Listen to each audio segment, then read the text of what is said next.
زندگی کیسے گزارنی ہے۔ میرے نبی کی زندگی کا دوسرا رخ کہ بطور انسان زندگی کیسے گزارنی ہے، مرد عورت ہے، زندگی کیسے گزارنی ہے۔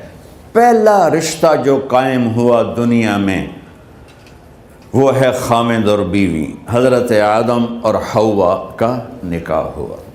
اللہ تعالیٰ نے عورت کو کمزور بنایا تو پہلے دن سے اس کو عزت اور احترام دیا تاکہ ساری زندگی اس کمزوری سے ناجائز فائدہ نہ اٹھایا جائے بلکہ اس کو عزت دی جائے۔ کہ آدم علیہ السلام کے لیے مٹی اکٹھی کی، پانی ڈالا، گوندھا اور ایک اسٹیچو بنایا اور ڈال دیا۔ جب وہ خشک ہوا اس میں روح ڈالی اور پھر وہ ننگے بدن تھے، پھر ان کو جنت کے کپڑے پہنائے اور جنت میں ڈال دیا۔ اس کائنات کا حسن بھی عورت سے ہے اور جنت کا حسن بھی عورت سے ہے۔ حضرت آدم علیہ السلام جنت میں، لیکن بابے جی دا دل ہی نہیں لگتا، کلے کلے ہی ٹورے پھر دیں۔ اب اللہ نے عورت کو بنانے کا ارادہ کیا تو اللہ ایک ڈھیر مٹی کا اکٹھا کر کے عورت کے لیے بھی بنا دیتا اور اس کا اسٹیچو بنا دیتا اور اس کو خشک ہونے دیتا، پھر اس میں روح ڈالتا، پھر اس کو کپڑے پہناتا۔ آپ حیران ہوں گے، سبحان اللہ، اللہ نے ایسا نہیں کیا۔ آدم علیہ السلام سوئے، آنکھ کھلی تو دیکھا ایک خوبصورت حسین عورت۔ یہ بات اکثر لوگوں کو معلوم ہوگی کہ یوسف علیہ السلام دنیا کے حسین ترین انسان تھے، اور یہ بات شاید کسی کو معلوم نہیں ہوگی کہ دنیا کی سب سے حسین خوبصورت عورت حضرت حوا ہے۔ حوا جن پر بڑھاپا آیا ہی نہیں، 1000 سال کے قریب زندگی گزاری، بڑھاپا نہیں آیا۔ حضرت آدم اور حوا قریب قریب عمر تھی۔ حضرت آدم کی عمر تو کتابوں میں مل جاتی ہے 1000 برس، لیکن حضرت حوا کی عمر کتنی تھی یہ کہیں پڑھنے کو ملا نہیں، اس لیے میں اندازہ کرتا ہوں کہ قریب قریب ہوگی۔ بڑھاپا نہیں آیا، بیماری نہیں آئی۔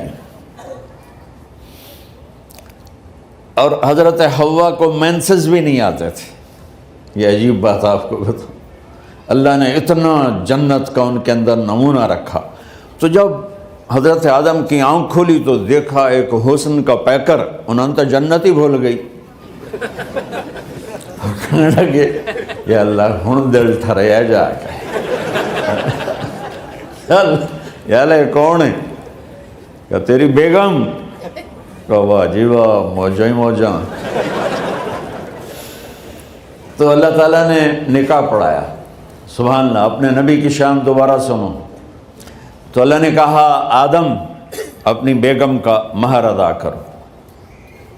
تو وہ پوچھنے لگے کیا مہر ہے؟ دیکھو ایک بات سنو، مہر کسی کی بیٹی کی قیمت نہیں ہوتی۔ $1 ہو یا $1 ٹریلین ہو، بیٹی کی کوئی قیمت نہیں ہوتی۔ یہ ایک نشان ہے کہ اس بچی پر اب یہ جو خامند ہے وہ موت تک خرچہ اس کے ذمہ ہے، بیوی کے ذمہ خرچہ نہیں ہے۔ خامند کما کے لائے گا اور اپنی بیگم کو کھلائے گا، اور بیوی گھر کی ذمہ داری نبھائے گی۔ تو خیر وہ الگ بات چلی جائے گی۔ اللہ تعالیٰ نے کہا کہ مہر ادا کرو۔ کہا جی کیا مہر ہے؟ تو میرے اللہ نے کہا تیری نسل میں میرا آخری نبی آئے گا، اس پہ ایک دفعہ درود پڑھ دے، یہ مہر ہے۔ اچھا، شروع دن سے ہے کہ میں نے قبول کیا۔ قبول کیا کا مطلب ہے کہ میں اس لڑکی کو قبول کر رہا ہوں، اس کی کمیوں کے ساتھ بھی خوبیوں کے ساتھ بھی۔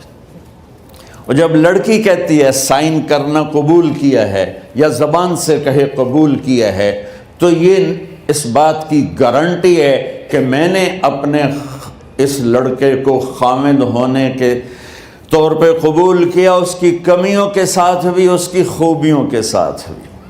اور جو ہی شادی ہو کر ڈولی سسرال کے گھر جاتی ہے تو ٹیسٹ شروع ہو جاتا ہے، کی کر دیے، باندھی کے میں، اٹھیں دی کے میں، بول دی کے میں۔ اور اس میں بہت زیادہ نیگیٹو کردار ہے سسرال کا، کئی لڑکیوں کا، کیونکہ ہم نے اپنے نبی کی زندگی نہیں قبول کیا۔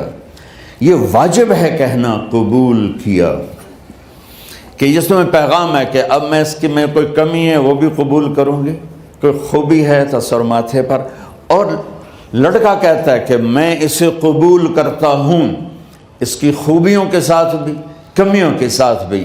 یہ بات یاد رکھنا، پرفیکشن کبھی تلاش نہ کرنا، پرفیکشن کبھی تلاش نہ کرنا۔ اللہ نے 100 نمبر نہیں مانگے، 51، ایک نمبر اوپر ہو گیا۔ گناہ تمہارے 50 ہیں اور نیکی تمہاری 51 ہے، تو اس ایک پر ہم تمہیں جنت میں ڈال دیں۔ اب کوئی خامند اپنی بیوی میں پرفیکشن دیکھنا چاہے، بیوی اپنے خامند میں پرفیکشن دیکھنا چاہے، ساس سسر اپنی بہو میں، ساس سسر اپنے داماد میں، بھائی اپنے بھائی میں، ماں باپ اپنی اولاد میں، اولاد اپنے ماں باپ میں، جہاں یہ نظر ہوگی تو وہاں لڑائی ہوگی۔ کمیوں کے ساتھ قبول کرو۔ قبول کا لفظ اتنا واجب ہے، تو ڈر تو پھر بہ گئی تھی نا۔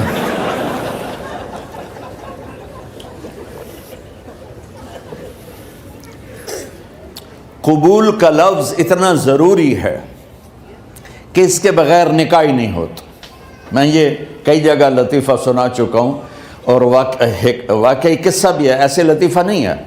میرے دوست ہیں، ذمہ دار ہیں اچھے، تو ان کے گاؤں کا ایک بچہ چھوٹی عمر میں بسوں پہ جا کے نا وہ جاب پہ لگ گیا، تو اس کا کام ہوتا ہے بس کو صاف کرنا، ڈرائیور کو چائے پلانا، اور جہاں کہیں رش ہو تو اس کو ڈائریکشن دینا، استاد جی کٹ لو، استاد جی آن دیو، استاد جی جان دیو، تو یہ اس کا محاورہ بن جاتا ہے۔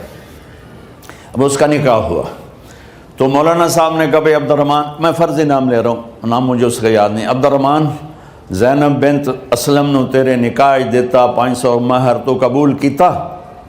تھوڑی دیر سوچ کے کہندا جی آن دیو۔ اس نے ساری زندگی آن دیو ہی سیکھا تھا، تو اس کے بھائی نے اس کو کوئی نہیں ماری، تو کہنے لگا جی جان دیو۔ مولانا صاحب نے کہا آن دیو جان دیو نال کم نہیں بننا، تو آگے میں قبول کیتا۔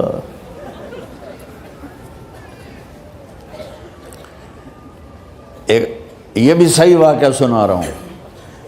ایک نوجوان نے بیوی کو 3 طلاق دے دی کٹھی، اب ہو گیا پریشان، مولانا صاحب کے پاس گیا، کوئی میرے جیسا ہوگا، مولانا صاحب 3 طلاق دے بیٹھا، کوئی مسئلہ کا حرام؟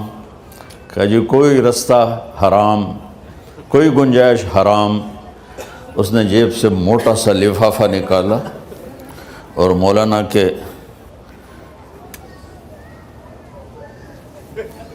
جا نماز کے نیچے ڈال دیا، کہ مولانا صاحب کوئی گنجائش؟ کہ ہن تو سوچنا ہی پوے۔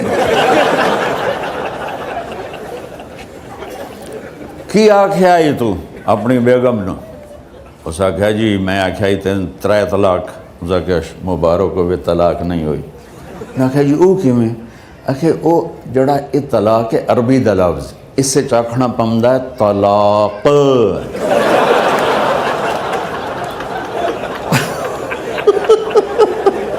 یہ آپ کو صحیح واقعہ سنا رہا ہوں۔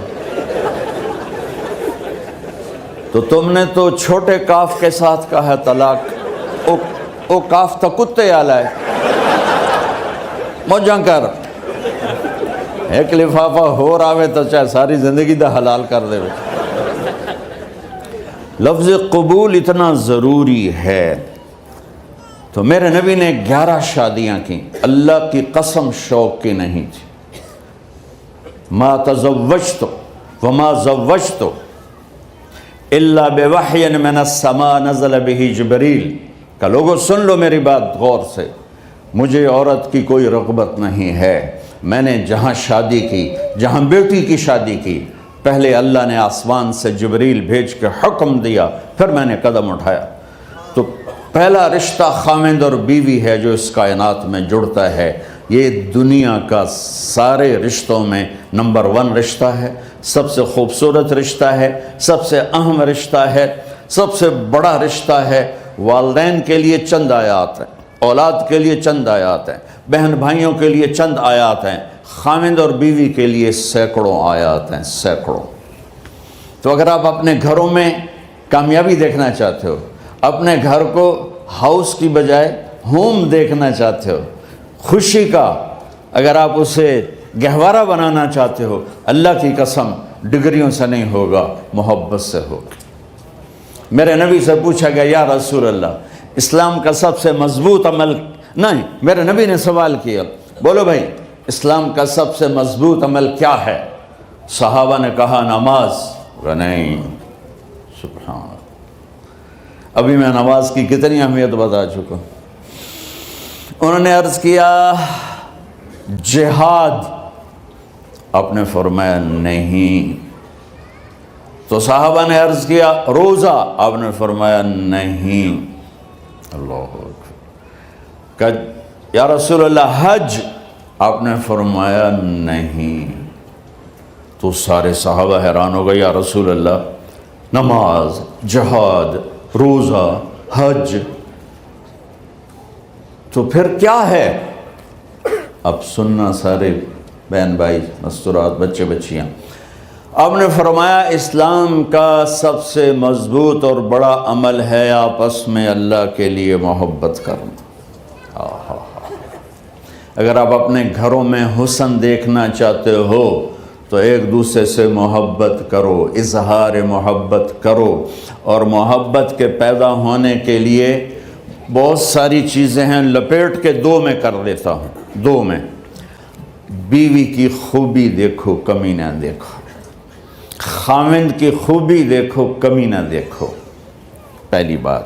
دوسری بات، اس زبان سے زہر نہ اگلو محبت کے پھول، اس زبان سے کڑوے جملے نہ ہوں، طنز نہ ہو، ٹانٹنگ نہ ہو، بیزن نہ کرو، انسلٹ نہ کرو، تو آپ کے دل جڑ جائیں گے۔ یاد رکھو شکلوں سے زندگی آباد نہیں ہوتی، زندگی اخلاق سے آباد ہوتی۔ تو اپنے گھر سے ٹانٹنگ نکال دو۔ نہ کہا کا مطلب ہے بارش کا زمین میں جذب ہو کر یکجان ہو جانا، 2 زندگیوں کا محبت میں جذب ہو کر یکجان ہو جانے کو نکاح کہتے ہیں۔ نہ کہا آنکھوں میں نیند کا اتر کے سلا دینا، نہ کہا خاوند اور بیوی کا ایسی محبت دینا کہ چین کی نیند آ جائے، نہ کہا اعتماد کرنا، بھروسہ کرنا، خاوند بیوی پہ بھروسہ کرے، بیوی خاوند پہ بھروسہ کرے۔ اے نوے لوک لوک کے فون چیک ہو رہے ہوئے، کال کتنے کی تھی، کال کتنے کی تھی۔ عزت دو، اعتماد کرو۔ چوتھا مطلب درخت کا چھاؤں بنا دینا، نہ کہا میاں اور بیوی، خاوند اور بیوی کا محبت کی ایسی چھاؤں بنانا کہ اس کے نیچے اولاد کا پودا خوبصورتی سے پیدا ہو سکے۔ نہ کہا، صرف لفظ نکاح کے مطلب بتا رہا ہوں، نہ کہا مریض کو، کدھر ڈاکٹر بیٹھے ہیں، میرے سامنے بیٹھے ہیں، مریض کو دوا ایسی دینا کہ وہ شفا یاب ہو جائے، آپس کے ایسے تعلق بنانا کہ زندگی کو شفا مل جائے۔ میرے بھائی بہنوں، میں آپ کو اپنے نبی کی زندگی بتا رہا ہوں۔ میرے نبی نے 11 شادیاں کی، اللہ ذوالجلال کی قسم، صرف ہمیں زندگی سکھانے کے لیے کہ گھر کی زندگی کیسے ہوتی ہے اور اولاد کو کیسے پالا جاتا ہے۔ اب لوگ کیا مجبوریاں ہیں کہ عورت بھی جاب کرتی ہے، مرد بھی جاب کرتا ہے۔ عورت کی سب سے بڑی جاب اپنی نسل کو پالنا ہوتا ہے۔ جب یہاں ٹائم نہیں ملتا بچے کو، نہ ماں سے ملتا ہے نہ باپ سے ملتا ہے، تو پھر وہ جنگل کا پودا بن جاتا ہے۔ یہ تو وینکوور ہے، فیصل آباد کی بات سناتا ہوں۔ میرے بچے جس اسکول میں پڑھتے تھے ان کے پرنسپل سے میری دوستی تھی، میں ملنے گیا ایک دن، تو کہنے لگے جی عجب واقعہ ہوا ہے کہ یہاں 2 بچے پڑھتے ہیں، ان کی ماں بھی ڈاکٹر ہے اور باپ بھی ڈاکٹر ہے، تو وہ دونوں آئے ہیں میرے پاس کہ ہمارے بچوں نے 3 دن ہو گئے ہیں گھر میں کھانا نہیں کھایا، تو ہم پریشان ہیں، ہمیں بتاتے نہیں، کائنڈلی آپ پوچھ کے بتائیں کہ وہ کھانا کیوں نہیں کھا رہے۔ ایک باری کر کے بھی دکھا دو.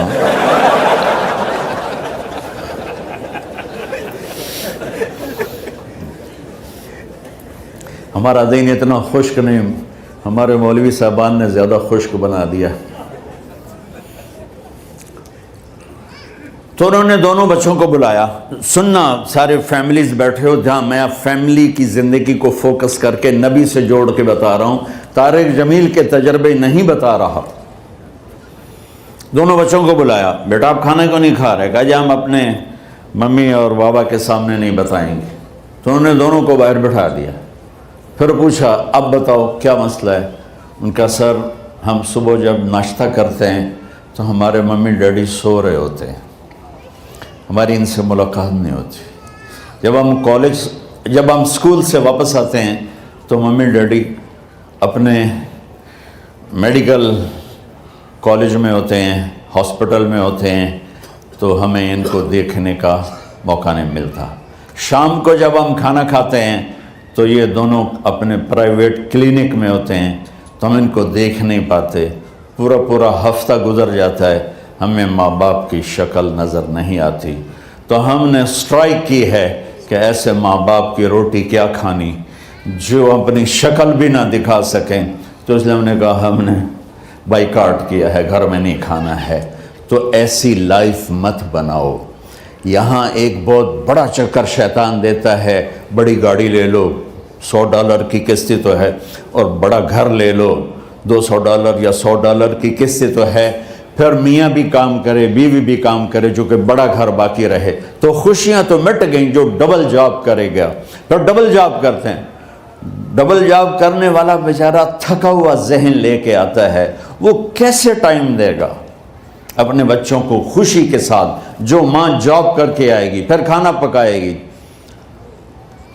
وہ جب اتنی تھک جائے گی تو اپنے بچوں کو کھلا ٹائم کیسے دے سکے گی؟ پوری کائنات کی ذمہ داری تھی میرے نبی کے سر پر، اور آپ اس کے باوجود روزانہ حسن حسین کے لیے وقت نکالتے تھے. اور انہوں کو آ کر کوئی لیکچر نہیں. دیکھو ماں باپ سے ایک بات کرتا ہوں، لیکچر تھوڑا دو، محبت زیادہ کرو. یہ نہ کرو، یہ کیوں کیا، یہ کرو، یہ کرو، یہ چھوڑ کر صرف سینے سے لگاؤ، صرف محبت دو. کمیوں سمیت بچوں کو قبول کرو، ان کی زندگی تبدیل ہو جائے گی. اتنے بڑے نبی، اتنی بڑی ذمہ داری، اور اتنا درد سینے میں کہ آپ کے سینے سے ایسے ابلنے کی آواز آتی تھی جیسے ہانڈی ابلتی ہے. اس کے باوجود آپ روزانہ کہتے این اللقا، میرے شرارتی بچے کدھر ہیں؟ تو وہ بھاگے بھاگے آتے. دیکھو میں فزیکل کر کے بتاؤں گا تاکہ آپ کو پتہ چلے زندگی کیسے گزاری. کہ میرے شرارتی بچے کدھر ہیں؟ 7 بر اعظم کی ذمہ داری ہے. اور تھوڑی چھوٹیاں جابن تو تسی کہتے ہو بزی بڑے ہیں، بزی بڑے ہیں. میرے نبی پہ 7 بر اعظم کے انسانوں کی ذمہ داری ہے، اور آخری آنے والے انسان تک کی ذمہ داری ہے. اس سے بڑی جاب کس کی ہوگی کائنات میں؟ اور پھر آپ روزانہ آتے ہیں این اللقا، میرے شرارتی بچے کدھر ہیں؟ تو حسن حسین بھاگے بھاگے آتے. آپ ان کے لیے یوں ہو جاتے تھے، آؤ بھائی میری کمر پہ چڑھ جاؤ. اپنے نبی کی عظمت کو جانو کہ انہوں نے زندگی کیسے سکھائی. چاند کے 2 ٹکڑے کر دینا کوئی معمولی بات ہے، آسمان چیر کے چلے جانا معمولی بات ہے، ایک زندگی سکھا کے جانا سب سے بڑی بات ہے. کتنی اولادیں برباد ہو گئی ماں باپ کی وجہ سے،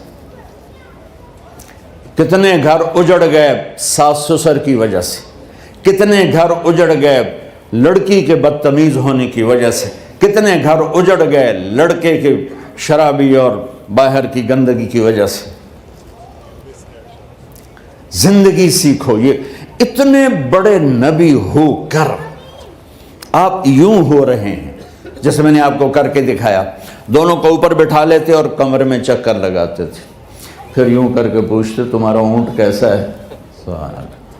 پھر دونوں کو اتار دیتے اور اپنی نواسی زینب، جن کو حضرت علی کی وراثت ملی کس کی؟ علم کی، فصاحت اور بلاغت کی، ان کو کمر پہ بٹھا لیتے اور اکیلی زینب کو پورے گھر میں چکر لگواتے تھے۔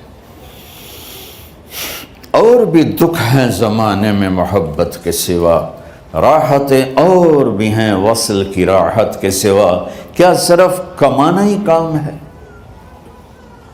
ادھار کی زندگی سے بچو، خوش و خرم رہو، اس کو قسط دینی ہے، یہ قسط دینی ہے، یہ قسط دینی ہے، یہ دینی ہے، سر میں درد نہیں ہوگا تو اور کیا ہوگا؟ تو آپ اتنے بڑے عظیم ہو کر وقت نکال رہے ہیں۔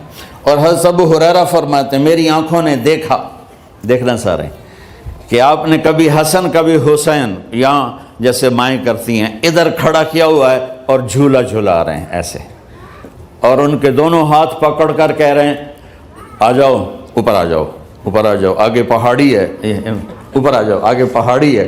تو ایسے ایسے آتے اور اوپر آؤ، وہ یہاں آ جاتے، آگے آؤ، وہ یہاں آ جاتے، آگے آؤ، وہ یہاں آ جاتے، تو پھر آپ یوں ہو جاتے، آگے آؤ، تو چڑھتے چڑھتے یہاں آ جاتے، وہ یہاں آ جاتے تو آپ ان کے ہاتھ فکس کر کے آگے بڑھ کر ان کے ہونٹوں کا بوسہ لیتے اور کہتے یا اللہ میں ان سے پیار کرتا ہوں، تو بھی ان سے پیار فرما۔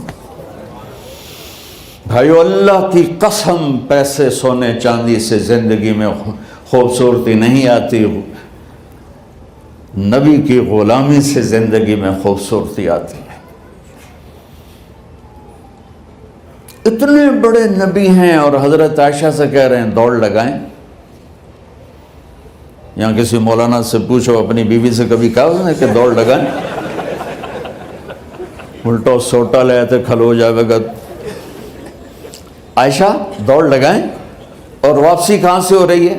دوڑ کہاں لگ رہی؟ جہاد کے سفر سے واپسی ہو رہی۔ اور آپ نے اپنے صحابہ سے کہا سب آگے چلے جاؤ۔ جب سارے آگے چلے گئے اور کوئی نظر نہیں آ رہا تو آپ نے کہا عائشہ آؤ دوڑ لگائیں۔ تو حضرت عائشہ کہتی ہم نے دوڑ لگائی تو میں آگے نکل گئی، لیکن ابھی پیچھے رہ گئے۔ کچھ سال گزرے تو پھر ہم سفر سے واپس آ رہے تھے تو آپ نے صحابہ سے فرمایا سب آگے چلے جاؤ، چلے گئے۔ آپ نے کہا عائشہ دوڑ لگائیں؟ جی لگائیں۔ کون دنوں میں ذرا موٹی ہو گئی تھی تو پھر اللہ کے نبی آگے نکل گئے، میں پیچھے رہ گئی۔